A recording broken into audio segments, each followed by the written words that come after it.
You just tell a story of success.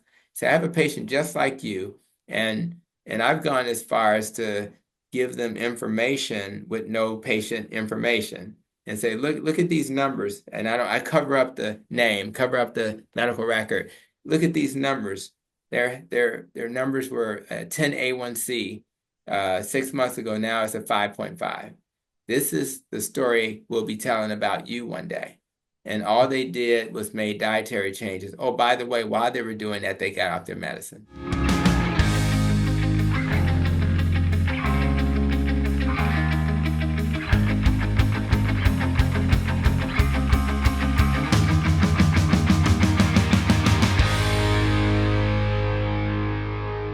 So, welcome to At the Helm, the podcast where we explore food as treatment for chronic disease. I'm your host. I'm Dr. Charles Helm.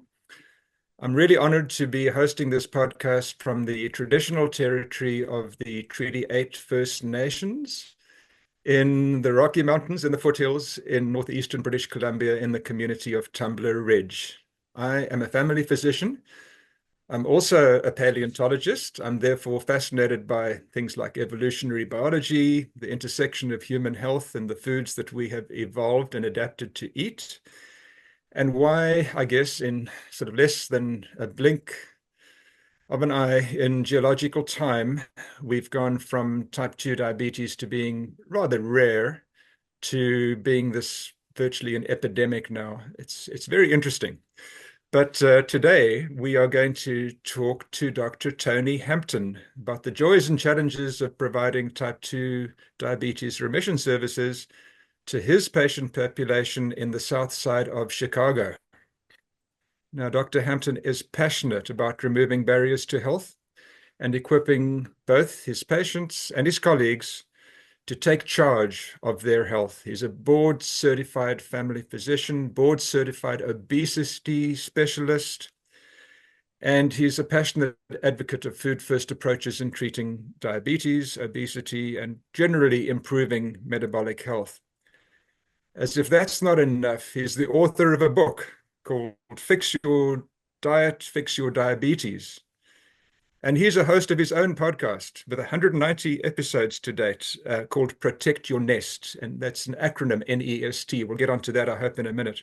He's an active blogger. He's active on social media. He does anything possible to spread the word, get the word out there to as diverse an audience as possible. So it's my absolute privilege and joy to welcome Dr. Tony Hampton to At the Helm. Dr. Hampton, Tony, if I may call you that, you are so welcome. Absolutely. Thank you. It's a delight to have you with us today. And it's a pleasure to be here. And as you have suggested, I live for moments to spread the message. Had a full day of clinic, 29 people on the schedule, and yet even after that, when you have a metabolically healthy body, you still have something left in the tank, not only to do something like this, but to go home and be with your family and you're still present. You're not, thinking about laying on the bed. So this is the way we want everybody to have an opportunity to live. So I really appreciate the opportunity. Oh, thank you. And thank you for making time for us at the end of a busy day before you go and see your family. That's great. We really appreciate that. So just to introduce you, can you tell me just something about your background and what inspired you to focus firstly on obesity medicine and type 2 diabetes, but also to practice in an underserved community? Absolutely. So I did grow up in Chicago. I'm working on the south side, but I grew up on the west side of Chicago, and I grew up with a mom who was a single mom. It was me and my brother. So watching my mom struggle, and she worked at a candy factory, and just her trying to manage taking care of us and managing the house and everything else is quite an undertaking. So I was fortunate enough to focus enough to find myself in medical school, and went to Xavier in New Orleans, where I decided that I wanted to shift towards a family doctor model. So when I graduated and went to medical school, I focused on family practice, and I really, as a young doctor, I did what everybody else did. I tried to do the best to follow the guidelines, whether it was dietary or even, what medicines to give. And as long as I was following the algorithm, I considered myself a good doctor. I later realized, maybe 14 years into it, that patients weren't really getting better. We were just managing them and kind of waiting for the inevitable. We were taught that diabetes, as an example, was a chronic progressive disease. So my assumption was we just slow it down, but it's ultimately going to get you. Uh, but then, but then something happened. My wife ended up being diagnosed with type 1 diabetes. And in that moment, I saw her pain and her fear and her just being upset as a pharmacist. She knew what that meant, particularly type 1, that she would be getting insulin shots for the rest of her life.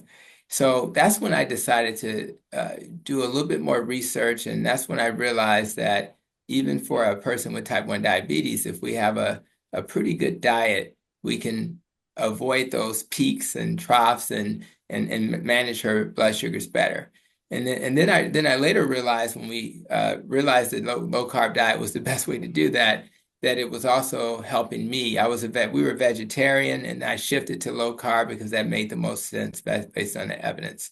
So, so that kind of got me into focusing on that for my patients. I later learned that low carb was not only helpful for diabetes, but for everything else, but especially obesity. And I wanted to really have the expertise. So this education I got, where I decided to get, board certified in obesity medicine and getting a master's in nutrition and functional medicine, was really foundational in just reviewing the biochemistry, understanding the science. But more importantly, when doctors are speaking about nutrition, it's important that at least some of us have that additional training so we can have a conversation with people who may question our understanding, especially when you're doing weird things like saying it's okay to be keto or carnivore. So I felt that was necessary, and now I'm on a mission to bring that to my health system where I work. That's where I'm at now. And this large health system called Advocate Health, which is in six states in the United States, is an opportunity for us to bring this approach to more people, where food become the best medicine. And if we can do that, we'll reduce the cost of care, we'll make people feel better, they'll start to heal, we'll reduce the medication burden, and everything just gets a little better. So we really just want to provide that opportunity, particularly on the south side of Chicago, where people have less resources, a lot of social determinants of health factors that inhibit them from being successful. And they just need somebody to put their arms around them. And that's what I'm hoping that I'll be able to do in my health system. Yeah, and I want to come on to some of those social determinants of health in the south side of Chicago in just a minute. But it seems you're describing kind of a spectrum from low carb, maybe for someone who's mildly afflicted, maybe got pre-diabetes, and then a spectrum that leads you towards ketogenic diet and carnivore diet, and maybe at the other extreme. And that aligns very nicely with, and I'm representing the IPTN, the Institute for Personalized Therapeutic Nutrition, and we don't tell people eat this or eat that. That's right. Low carb is the basics, and beyond that, it's whatever you find works for you. If it's vegetarian, that's great. If it's carnivore, that's great. It doesn't matter to us as long as it's low carb. Right. Um, but also, I think you're echoing what many other people have said that I've spoken to, that we believed what we were taught, and we were taught with good intentions. I don't think there was anything malicious, no one trying to fox us or fool us that I Right. know of, but And it was just not the most appropriate advice. But we tried to put it into practice, and then we had the epiphany, sometimes slow, sometimes quick. And it sounds like you had the obvious case with your spouse developing type 1 diabetes. That must have been quite an epiphany. it was. And the things that you learn that you didn't learn in medical school, the first is the amount of training. I think I had 2 weeks of nutrition, and it was really more about helping people survive when they can't feed themselves. It really wasn't about what diet should I eat, doc, so I can reduce my risk for hypertension or diabetes. And so the education wasn't there. And for me, Um, I, for example, anybody can look at a fat, carb, protein graph, and anybody can notice that the protein does raise your blood sugar a little bit, not as much as carbs. But you can't find an endocrinologist who even thinks about protein when they're treating a type of person with diabetes. They don't even think about the protein. So it's like, so knowing that that protein may need to be treated also and may be timed in a way with insulin that's maybe a little later than what you typically would do, these are things that are like so perplexing to me. So when you then also understand that so many of the conditions that afflict us are all basically from the same origin, and that would be insulin resistance and hyperinsulinemia, leading to constricted arteries, arteries that are inflamed, and maybe even you holding on to more salt than you normally should. Then you realize, my goodness, wouldn't it be nice to have a way to deal with this one little problem that's causing so much devastation in our communities if we simply reduce the insulin? So what is it that causes a high insulin? Well, we already know carbs will probably have the greatest impact, so let's just reduce that. We know that if we don't get enough sleep, that's going to raise your insulin, so maybe we can get more sleep. Maybe we can think about stress and maybe we can rest our body. You're not making a lot of insulin if you're fasting. So, or maybe if the person in front of you has an unhealthy relationship, maybe we need to help them with that relationship. So there's no magic here. People come to me in Chicago and think I'm doing some magic. I'm not doing magic. I'm kind of using common sense. There's science behind it, but it's really common sense. In fact, if you were to just take the average person and just give them a continuous glucose meter and you just ask them to stop eating the foods that cause spikes, a few months later they will be just fine. So the key is what causes my sugar and my insulin to spike. Avoid those things, and rather it's food or lifestyle, and then things get better. So if we and that's more return on investment than trying to find the next magical pill or the next shot. You get rid of the root cause, and that's the key. Absolutely. And well, firstly, it's so simple. It's not complex medicine. It's simple medicine. It's rewarding medicine. But as you say, there's no magic to it. It's extremely simple. And so here in Canada, where I am, most of our patients will have to spend $150 to get the continuous glucose monitor for 2 weeks. It's not. I just tell people, yeah, it sounds like a bit of money, but it's the best investment you can ever make, because in those 2 weeks you're going to learn what pushes you up and doesn't, and That's maybe you right. can repeat it in a few years and see where you are. But I think it's revolutionized the way that we approach these things. Totally agree. Yeah. But so you've already got onto stress and sleep and a few relationships and a few other things. So can you tell us about your acronyms? I mean, you've got the NEST, NEST, and ROPE, ROPE. Yes. Can you just tell us what those are about? Well, the reason why it was created was when I was in my functional medicine and nutrition master's program, and I noticed that they had this functional medicine tree, the roots of which the acronym represents. In other words, what's the root cause of why we get sick? And so the key is, if those are the root causes, how about if we just address those things? So what are the root causes? Well, what we eat matters, right? So it's not just what you eat, it's when you eat. So it really, you can just kind of naturally, by stating that, incorporate intermittent fasting. Sometimes taking a break from eating is a great way to let your body heal. So now the nutrition part for metabolic health tends to be, as you would suggest, I think reducing the starch and sugar.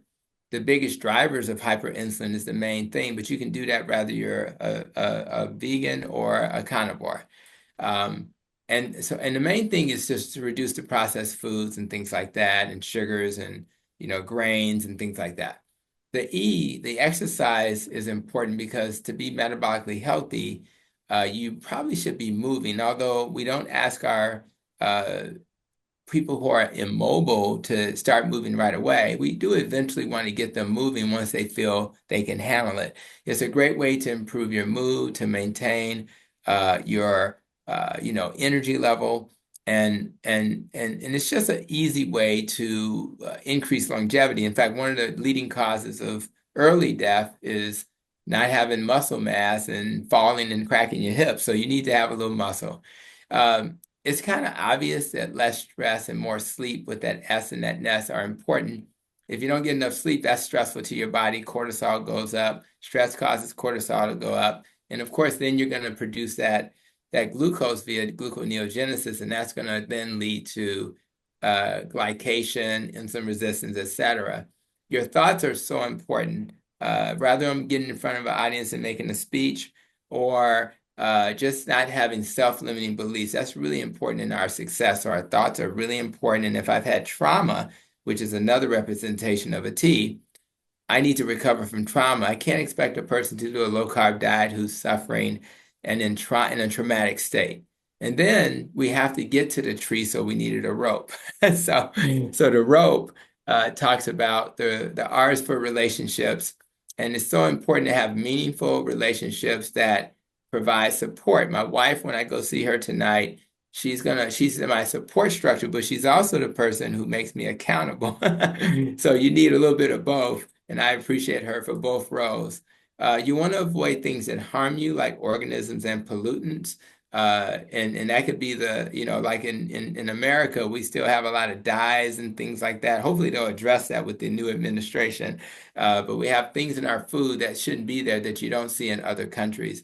And then, of course, protecting your emotions. The E is for making sure your life experiences serve you and making sure you have protected and made sure your emotions are okay. And that's really important, because if you don't do that, then what happens is you're not able to do other things. So if I'm feeling okay emotionally, and then I can start doing, I may be more likely to exercise. I may be more likely to go do the things, to shop and to do the things necessary to be healthy. So these are very simple concepts. There's no magic, but it's the ideal of where are you today? If I see a patient in front of me and I think about them struggling, my first question is, what part of this nest and rope may be leading to their struggle? So in my brain, I walk through that.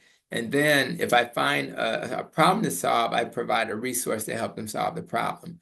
But so it gives you a tool. And so every year, I'm always thinking about what is it that I need to do better. This past year, I think I was probably focused on getting consistent with exercise. I couldn't quite get consistent. So I invested in a trainer. So now twice a week, I work with a trainer who makes me accountable, who pushes me maybe a little harder than I would have been pushed, because we all struggle. A lot of people will look at us and say, "Oh, you guys have it all figured out." No, everybody wakes up every day wanting to stay in the bed. Everybody wakes up every day having self-doubt, and we all have to overcome that. And you overcome it by feeding your brain the right types of information that'll make you believe in yourself and give you the confidence that you need.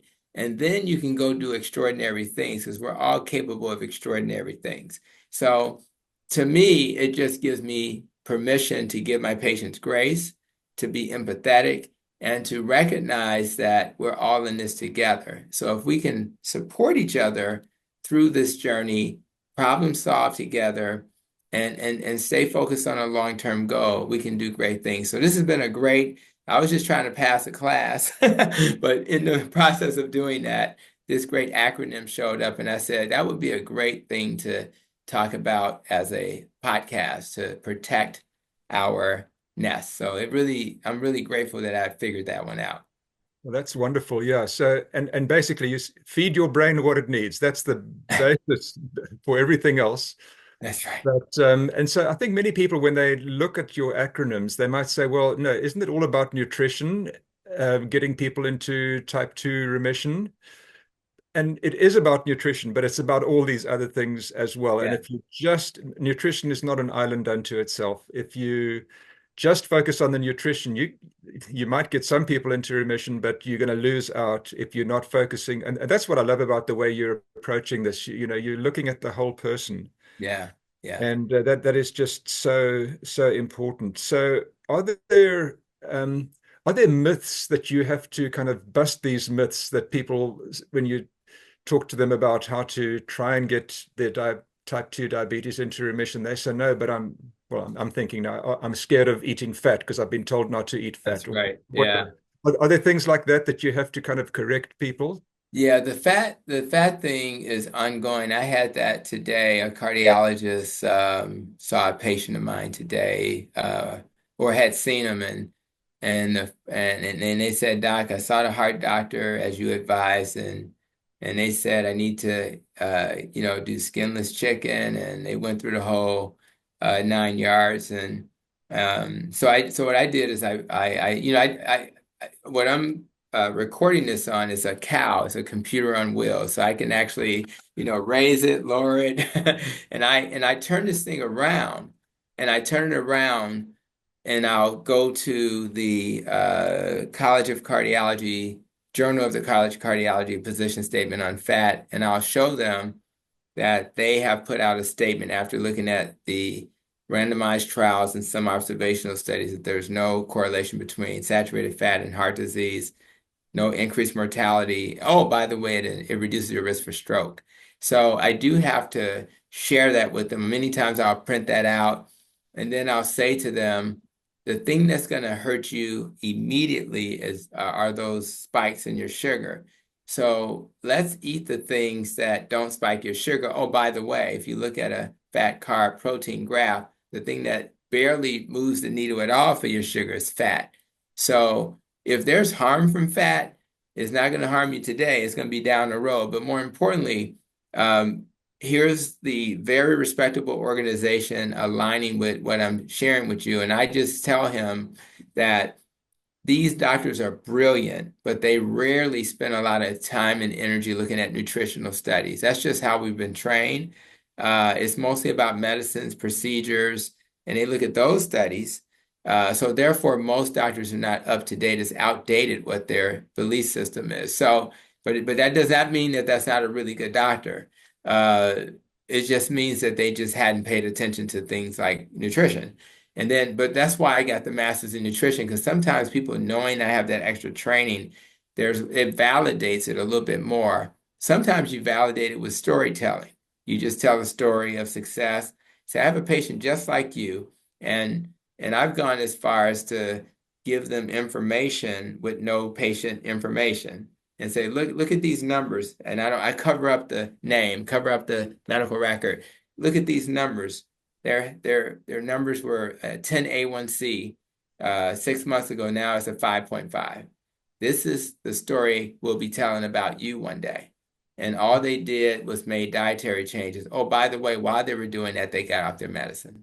So you just have to inspire them, let them know that it's difficult in a world where you get mixed messages. But what we can say with 100% certainty is that we have so much anecdotal success stories that have been very helpful to help people realize that they too can do this. So I really every time I'll be honest, even as a doctor who does this every day, I still am amazed when I see those success stories.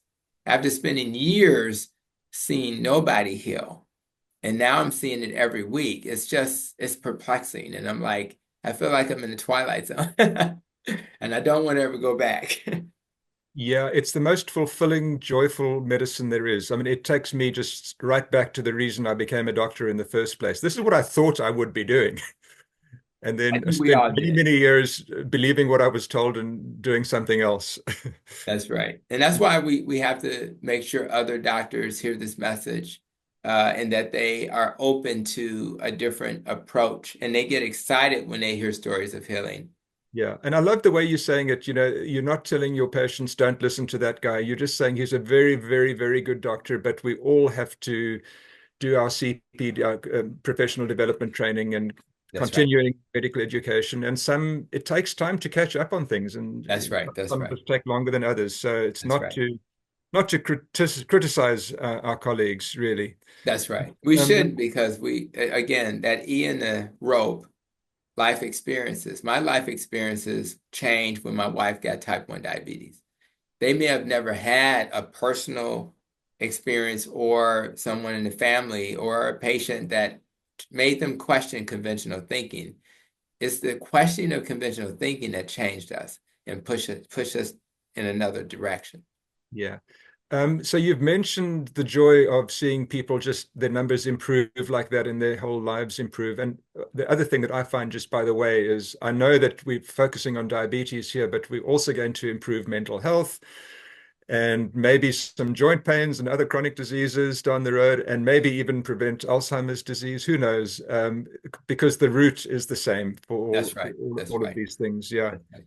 Um, so yeah, success stories. Do you have one or two that just you can just share with us briefly? Yeah. The first one I can think of is a patient who was having cognitive decline. And it did feel like it was fairly mild, but it was not it was bad enough that that person had to come to the office with a family member. So it's hard to get a person with, for lack of better description, early dementia to engage in lifestyle change. But this person was fortunate in that they had a family who was very engaged. And so they came to me and we talked about keto and the importance of that dietary pattern. We scheduled neuropsychological exams and all of the like, but this family took it very seriously. And I remember about 6 months later, and I may have seen them since, between that, it was a 6 month follow-up appointment from that day. They had basically gone into a keto dietary pattern, and the patient came to the visit by themselves. They were driving, they were by themselves. Now, I'm like, what's going on here? But their cognitive situation had improved so much that not only did the patient have the confidence to come to the clinic by themselves, but the patient, uh, the family was comfortable with it because they saw this remarkable change. Now, of course, this type of improvement tends to be in the earlier stages, but I saw it with my own eyes. It's a little challenging to get a lot of families to do it because usually they're so stressed dealing with the impact that cognitive decline has. But it just told me that if you can get the right resources around a family or that family has it already, it's an amazing story. The other story, one of my favorite patients who came to me, and at the time she had been on insulin as a new patient for 11 years or so. And she had been told by her doctors she was type 2. And she was told she'll be on insulin for the rest of her life. So it's a fun story because I gave her the whole spiel about low carb and keto, and she heard it. She seemed motivated, but she didn't really do anything about it right away. And then she was working. She's a medical assistant. She was working and accidentally bumped her head while at work. And when she did that, she was asked to go to the hospital. They ended up doing a CT scan, and it showed microvascular disease in a young lady who's probably no more than about 50. She knew enough about that to know that that increased her risk for a stroke one day or dementia.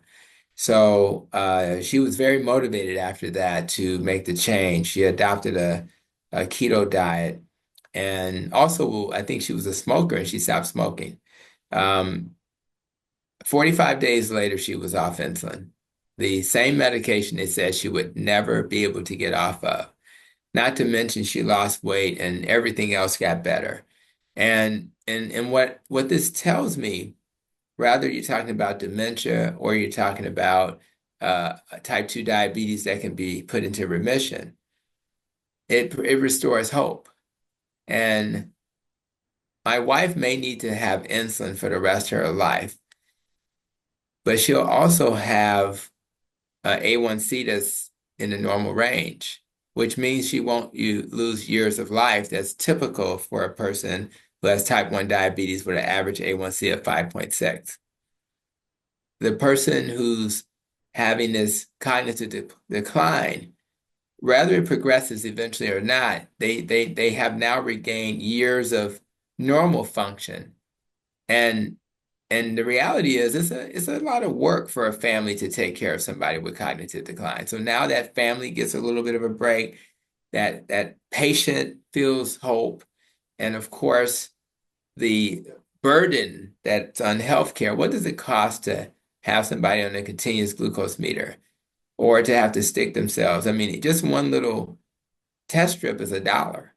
So if you start thinking about all the money that's saved, all the pricks, we're not a human pincushion anymore.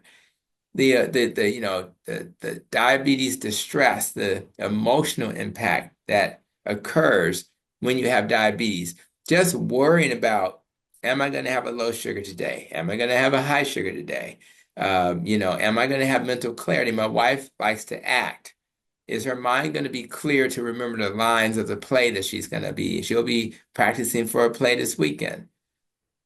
We want her to be able to be a pharmacist who's transitioned to acting and do it with grace. And that's as opposed to a retirement where we're concerned when are they going to put her on dialysis. That's a completely different life. And it's a life that everybody deserves. And you shouldn't be married to the what I call myself the metabolic health doc in order for that to happen. That's why it's important we get this message out to as many people as possible. We can't save everybody, but if we can give them a path, rather they're plant-based or carnivore, to eating a diet where you don't have inflammation, hyperinsulinemia, insulin resistance, now the healing begins. And then we can teach the next generation and the next generation. And all of a sudden, that lifespan, which is important, is also going to be matched with a healthy health span. So now they're healthy until their last day and living a long life. So that's the world I want to see. And I think we all deserve that. And I think that we have the gift of a low carb diet to be the foundation of that. Yeah, we want our patients to be as healthy as possible for as long as possible, and this provides a path. I mean, that's just so incredibly inspiring. And whenever I hear stories like that, I'm just inspired and innovated afresh. It's beautiful. But can I ask you, your practice outside of Chicago, I would expect that a number of your patients might be from a low-income community or social determinants of health challenges and so on. And there's also this notion that, yeah, those ketogenic and low-carb diets, they're for the affluent and for the rich and the privileged and the elite. But obviously, you must be making a difference in the lives of people who have some financial challenges. Can you tell us a little bit about how you approach that and how challenging it is? Yeah, it's really keeping it simple. So part of the journey is to help people understand that we're not trying to do anything fancy. A lot of people, when you say low carb or keto, they think they have to have special recipes, and I tell them something very simple. What types of animals do you like to eat? Don't put barbecue sauce, cornmeal, or flour on them when you cook them. And even if you fry chicken, just don't put flour on it. What types of non-starchy vegetables do you like? Eat those. Avoid the things that are starchy. And for the most part, avoid fruit. And if you eat fruit, focus on berries. Avoid grains for the most part, sugar, processed food, potentially seed oils, although that's not as important in the beginning.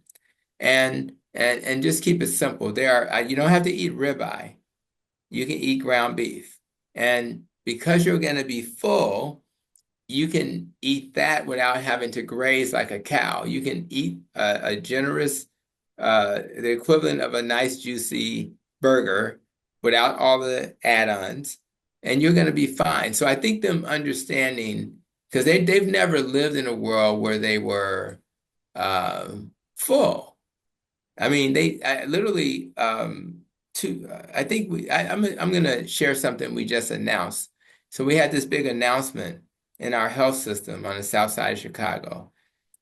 I was asked to come to a meeting to about this announcement. Chicago Tribune, Sun-Times, I think it was the Crane Chicago Business, and The Guardian. And the interviews were literally during my lunch break, 12, 12:30, 1:30, with the president of Advocate South Sub and Trinity Hospital. But I forgot that I hadn't eaten because I came back and started seeing patients. I was not hungry. It was 5 o'clock. I went home, forgot that I didn't realize I hadn't eaten till the next day when I came back to clinic with another lunch, and I saw my old lunch in the refrigerator. Now being so, imagine not having to think about food because you're always full. So, but let me tell you about the big announcement because it applies to what we're talking about here. That population that we're talking about in the South Side of Chicago, where where literally the life expectancy in a town, in a part of the city called Inglewood, is 60 years of age. And 9 miles away in a town called Streeterville, downtown Chicago, the life expectancy is 90 years of age. That's a horrific. So your zip code defines your life expectancy. So we know that patients in this community, they need access to doctors like myself. They need education. They need healthier lifestyles, and they need support and coaching and support and coaching. So we're gonna, as an organization, Advocate Health, we're gonna build a new hospital. It's gonna cost $300 million. We're gonna create these smaller little clinics, not just an isolated clinic, but within the YMCA, within the church, within the communities. And we're going to have that kind of a different model to reach more people where they work and play. And then we're going to have another 300 million or so for programs to help do this management, this support that we need to make it happen. And we're going to have about 25 million for workforce development. So people in the community, 1,000 jobs, will be able to work and where they play and live. And then having those people work in our hospitals from those communities is a much better model than people from other neighborhoods. But in that model, and you'll love this, it's called ambulatory forward model, where the focus is to address the root cause of why they get sick and focus on that. So we're going to build a hospital so that people won't have to come to the hospital. So it's actually not going to have as many beds as a typical hospital because our assumption is that we're not going to need them. So that's the model that I'm excited about and that we just announced literally the week of this recording. So I'm just kind of overjoyed. And now it's going to come down to us to create a model where we identify where people struggle, teach them dietary patterns that actually work, provide coaching and support. And by doing that, we have a path to heal an entire community. Now, that's not where it ends. Now, if we do a good job as probably the third largest health system in the country, what ends up happening is that the other health systems are going to get jealous. They're like, what are they doing over there at Advocate that they're actually they're de-prescribing instead of adding more medicines? And they're going to want to know what we're doing. How did they reduce the cost of care? And that's the model that will not only just distinguish us, but then we'll let the rest of the country say, you know what, this makes sense. Because everybody's into reducing the cost of care, but it's not really about that. It's about helping people to heal. And when you do that, then maybe we'll see Americans in the park, just like in Japan at 85 doing exercises. That's what I want to see for this country. And hopefully the neighboring countries like Canada will do the same. And I know you already in Canada have a model where wellness and prevention is important because it's a health system that's the government has their hands in, and we need to move towards a model like that. So I'm very excited about what we're doing here. And in order to move the needle, you have to have transformational change. You can't stay with the old way of thinking. Yeah, no, that is so inspiring. I love the model. I love the model. That's my one takeaway message there. My other takeaway message just is you're never feeling hungry and your patient's not feeling hungry. Right. And I guess the bottom line there is that if you're drinking a lot of soda, it adds up. And so you can save so much money. So if you successfully transition to this different way of eating, it's not, yes, I mean, meat can be expensive, but you can Yeah. save so much elsewhere Oh that yeah. not really such a blow to your finances as it could be. But I'm also seeing maybe a similarity because here in Western Canada, we have First Nations indigenous communities that have also been marginalized and socioeconomically are not as well off for a number of reasons. And your patient population is African American. I'm seeing similarities there, but so I'm just wondering, cultural attitudes, traditions, food preferences, do those play into what you're trying to do, and how do you address those? How do you work with people? Yeah. Well, I think all cultures will have that challenge. I think about Dr. Rashani Sanghani, who's in India, right? I've interviewed her on this podcast. Oh, you have. I Excellent. have, yes. You have a great person you've interviewed. She's one of my favorites, Yeah. and I know her very well. She was in my health system Mm, before she ended up back in India. wow. And she had to go there and recognize that there's a lot of plant-based folk for good reason in India. You have the Hindu religion and things like that that will lean towards the plant-based methodology. So just like her, I've had to be thoughtful about what I recommend. And so I think it's important that as long as you align your recommendations with culturally appropriate recommendations, you can pull it off. So there's always an alternative. So certain things like cornbread, for example, it's hard to necessarily, to make it perfectly the way it was made previously, but there are ways to do that. And you just say, and they're surprised because you're saying, they're thinking, oh, I can't put the pork in the greens when I cook the greens. But I'm gonna say, actually, that's exactly what you need to do. Like there's, oh, I can actually keep eating the pork.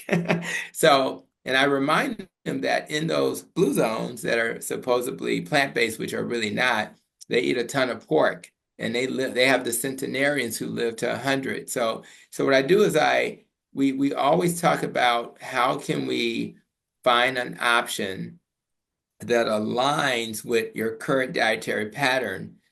And yes, there are certain things like dressing that occurs on Thanksgiving. We call it stuffing, depending on the neighborhood you're from, right?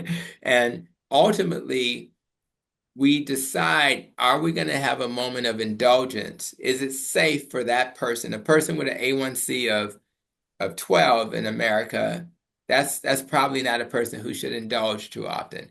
But for the person who has an A1C of 7, we may decide we're going to allow that person to have 1 or 2 days of indulgence if they don't have a processed food addiction and they're able to get back on track. So we have conversations about planning and strategy so that we can honor traditions while also honoring where we're trying to go. And many times I'll say, well, you've tried the mac and cheese made of cauliflower. Just make a big thing of mac and cheese cauliflower and just bring it to the family event. It's going to be a rare person who's not going to like that. So I tell people to let's focus on the foods that you traditionally like, and let's see if we can tweak it to fit this model. The good thing is, and you know this yourself, Doc, most vegetables are not starchy. Hmm. They're just not. So all the animals are not starchy. So it's very easy to, while you're removing a few things, you're adding so much more. So I've had many patients, just like we've done in my house, do Maria Emmerich's, keto or carnivore lasagna. And and for the keto version, you're just replacing the noodle, the pasta with deli sliced chicken breast. It's still delicious meat and cheese lasagna. Yeah. And you can't really make a big difference distinguishing between one and the other. So I focus on the fun stuff. I give them recipes and say, try this. And if you come back and you don't like it, I would be shocked. And what they do is they come back and say, oh my God, they loved it. And then so we focus on the easy wins, the chicken and cheese crusted pizza. And oh, by the way, we have a restaurant that sells a pizza with ground beef as the crust in our community. So I said, did you know that? And then most of the time, no, I didn't know that. And then, did you know that a Italian beef sandwich has 60 carbs at the local restaurant called Portillo's? But if you get a protein bowl with Italian beef, it's 0 carbs, and if it's the beef and sausage, it's 3. And the difference between the two is 1 teaspoon and 15 teaspoons. And then I say, and we love our families too much to give them 15 teaspoons of sugar. So I speak to their emotions. I Right. say, Right. you love your husband, you love your daughter who has diabetes so much, you would dare ever do that to them. So we talk about emotions, and it resonates with them. So, but we're also empathetic because we realize it's not easy, but it's also real easy once you understand the alternatives, and the alternatives are pretty good. Yeah. So, that's very, very inspiring. It's a lovely way around getting, there are some challenges there, but there's always a way around, right?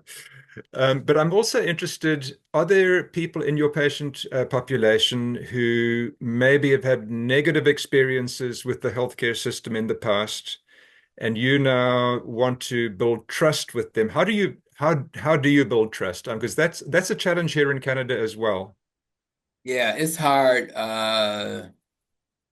If you're an African American and you have this history of lack of trust that has been around forever, going back to the days when birth control was first kind of became a big deal, and the person who pushed that, uh, young lady who was with Planned Parenthood, they kind of was leaning towards the African American community, because once you are not a slave, your value goes down. So there was a time when black babies were a commodity, but when you're not a slave anymore, we don't want as many black babies. So imagine living in a world where they were trying to put birth control on you in a way that was disproportionate to other communities, or a Mississippi appendectomy.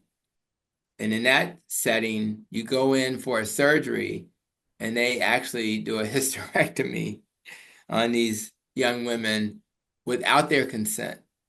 So it's just um, that type of history, syphilis experiments where you're experimenting on black folk, black men, giving them syphilis just to see the harm it caused, and in the long list. So when you have a history like that, there's not trust. But it's not just that history, it's how we're being treated today. If Serena Williams can't get the type of care she deserves, this wonderful, arguably the #1 tennis player of all time, and she goes to the hospital and she's saying, I'm having trouble, and she's had a history of having trouble and nobody's listening to her, then if she can't do it, if she can't get the respect, then you have to pause and say, what's wrong with the system? So, so in order to regain that trust, part of it is to make sure there's enough doctors who look like that community. And we currently have, I think it's around 5% or so of the doctors in America are African American, and maybe only 2% look like me. They're black men. But we're about 13% of the population, so that's a little off. And when people walk into this clinic and they see me, there's just this kind of automatic trust that occurs because I can talk about things that other doctors can't. And I'll give you an example, not to be too dramatic, but if I say to somebody, are you guys cooking chitlins for the holidays, which are, pig intestines? That's not offensive if I say it, but if you say it, it may be a problem, right? So that's just an example of how people are more comfortable. They assume that you've got their back. Now, it's not always true. You can go see an African American doctor who's arrogant and won't listen to anything you're saying. But so what does is it builds comfort. So when I'm trying to teach lifestyle changes, they're more likely to actually do the things I'm recommending. And I do have a better sense of what they've been through. And I won't like judge them because I have some of the same issues in my family that they have. I grew up in a tough neighborhood. I mean, so I understand how to be at the board table, at the boardroom, and I also understand how to talk to the guys on the corner who are selling drugs because I just feel comfortable in both worlds. And I've been blessed. I mean, literally, I went to a historically black elementary school. Then I went to a high school that was basically near Wrigley Field where the Cubs play, which is mostly a white school for the most part. Then I went to a historically black college, Xavier, New Orleans. Then I went to a Jewish medical school. So I've been kind of going back and forth, and it helped to give me life experiences, going back to the acronym, that have shaped me into a person who's real comfortable in his skin.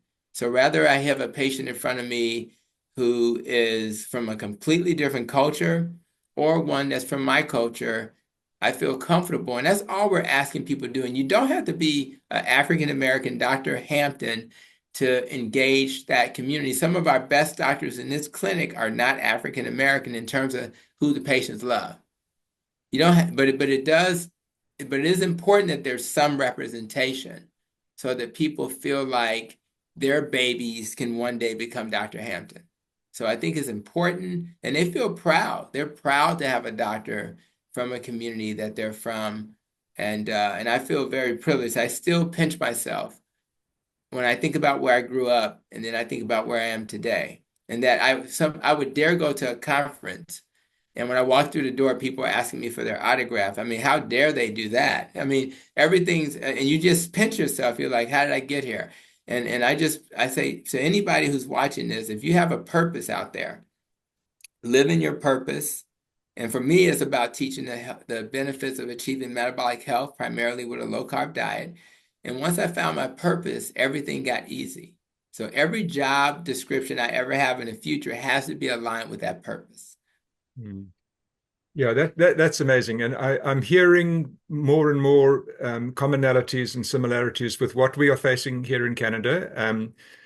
Just to give you an example, with our Indigenous population here, you mentioned some of the travesties that have happened with the African American community in the past. Well, in Canada, we're actually dealing with nutritional experiments, which were done at one point. And here we're talking about nutrition and, changing the way you eat. And I'm not surprised that people are initially skeptical and, oh, what's going on? Are we going for a repeat of what happened, in the past? I'm not surprised. But again, the more indigenous physicians that we can train here, I can talk to people and I can hope they listen to me, but I don't have the credibility that someone who looks the same has. I mean, that's just a fact. It's just the way it is.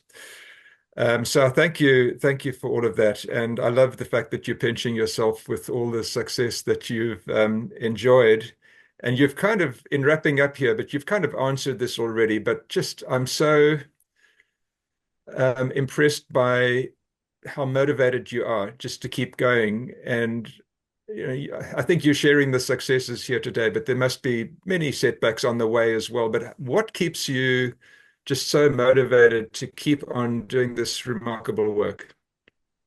Well, I am shocked and amazed at how many people don't know what we know about nutrition.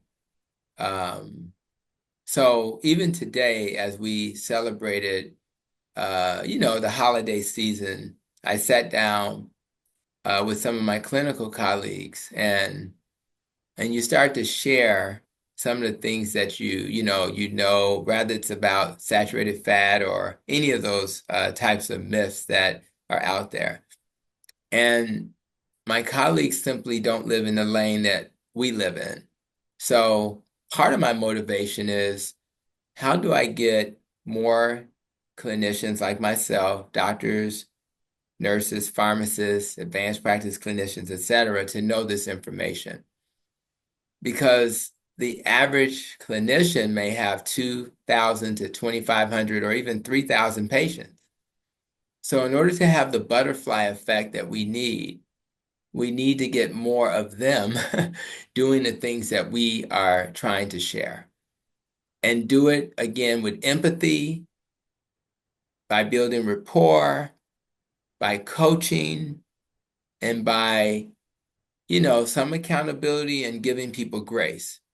And if we can teach those kind of principles like motivational interviewing principles and the importance of metabolic health, and we hit the people where the biggest bang, the best return on investment will be, then we're gonna, so that's my motivation is that, yes, I'm gonna go directly to the consumer. I'm going to do a YouTube video. But some of those people who watch me on YouTube are also already indoctrinated already. They already understand. They're just kind of feeding on that to kind of stay motivated. How do we reach the people who've never heard this, whether it's the clinician or the patient?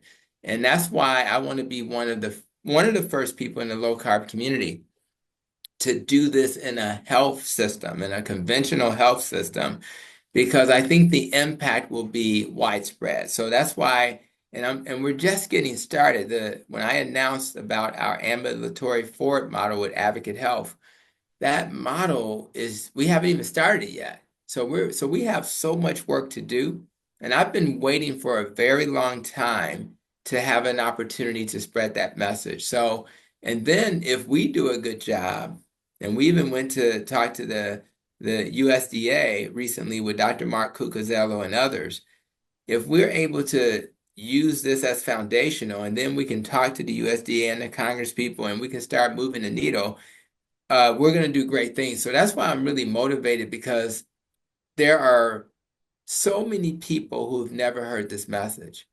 We live in a bubble, and I want to get us out of this bubble and then give people options, whether they're doing plant-based or animal-based, to heal and to be here for their family. So that's what keeps me waking up. We joke about not wanting to get up, right? Well, actually, I kind of shouldn't have said that, because the reality is every day. I can't wait to wake up so I can share this message. Trust me, sometimes I can't even sleep. I get so excited. So I'm very excited. I want that for everybody. I want everybody. I'm 56 and I feel like I'm 36. I want everybody to age like wine. And that's what's going to happen if you do this approach. Yeah, that is really exciting, and I'm inspired by this because sometimes I feel, well, I know my colleagues, my friends, we think the same way on these things, but it seems like it's overwhelming, and there's just such a barrier ahead, and how we're ever going to get there. At the moment, maybe we're still on the fringe, we're not quite mainstream yet. But I think what you're saying is you've got a way that things are changing and this is becoming more mainstream. So can we think in 5 years' time, today's podcast is just, oh, well, that's just the way we do things these days because it's become mainstream? I do I, believe that's possible, because it may take a couple of years to get a hospital built. It may, we're going to start opening up these clinical sites where they're embedded in, I think the first site's going to be embedded in a YMCA, and that'll happen in a couple of months. So we'll start the process. It's a lot of strategy and planning, building the infrastructure around other things like coaching, but I do believe that this type of approach will make things look very different in 5 years. yeah. And when you move the needle and other people notice, they will absolutely be interested and want and be curious. How did you guys do that? So I really look forward, I want to say thanks to Virta Health for their leadership in this space. I want to say thanks to doctors like Dr. Tro, who are doing a great job. Dr. Mariana Glant, who's also trying to create resources to help people get coached and supported. And I just want to be part of the big family that's helping to get this message out. Yeah, well, last week I interviewed Dr. Mariella Glant. It Oh, was God, you're it killing was me. wonderful, absolutely wonderful. Yeah, she's Um, amazing.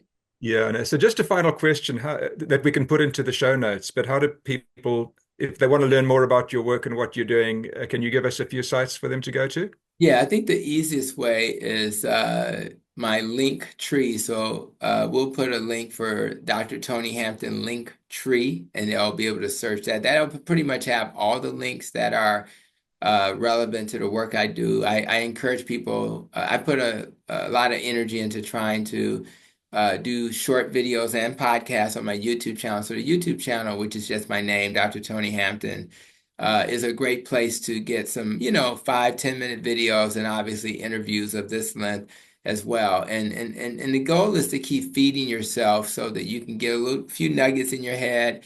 Maybe you can share with people so that you'll never forget the power of a proper human diet. So let's make sure people have that. Yeah, no, thank you. So I really hope we get the chance to meet in person sometime because it's been such a privilege and a joy and an honor to speak with you. You've inspired me afresh, I can tell you that. One thing I think you got 2 weeks more of nutrition training in medical school than I did. Wow. That's, I don't think you we got have any. work to do. Yes. But yeah, no, so thank you. Thank you for making time at the end of a busy day. I hope we haven't taken too much of your time. I hope you're able to go and enjoy your family today. But just in closing, I want to thank IPTN, the Institute for Personalized Therapeutic Nutrition, for sponsoring this podcast series. RCCBC is the Rural Coordination Center for BC that has inspired me to take this line. I want to thank Anne Mullins, our producer, and Graham Wheeler, our technical guru. But Tony Hampton, if I can call you Tony, Dr. Hampton, Absolutely. I just so appreciated talking to you. Thank you so much for being with us today. Just to repeat, you have been watching At the Helm, and I'm Dr. Charles Helm, your host, and I hope we see each other again soon. Thank you. Thank you for the opportunity.